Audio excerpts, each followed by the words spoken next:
Rumaragas ang pagpapala po sa ating lahat para sa ating pang-araw-araw na talata. Tayo ngayon ay nasa Exodus Kapitulo 1 simula versikulo 8 hanggang versikulo 10. Lumipas ang panahon at ang Ehipto ay nagkaroon ng ibang hari na walang anumang alam tungkol kay Jose. Sinabi niya sa kanyang mga kababayan, "Nanghanib tayo sa mga Israelita. Sila ay patuloy na dumarami at lumalakas pa kaysa atin.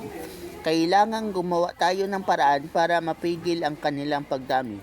Baka tayo salakay ng ating mga kaaway at umanib pa sila sa mga ito at pagkatapos ay umalis sa ating lupain."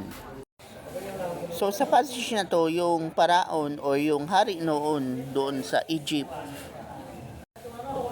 ay nangangamba na dahil sa impluwensya at kapangyarihan ng mga Israelites nung panahon na yaon. Kumbaga, pati yung hari o paraon nung panahon na yaon ay natatakot na mawala siya sa trono dahil nagiginang mas malakas yung mga Israelites kaysa sa kanila. Ganon pinalakas ng Diyos ang mga Israelita ng panahon na yaon na pati ang hari ng Ehipto ay nangangamba sa kaya nilang gawin.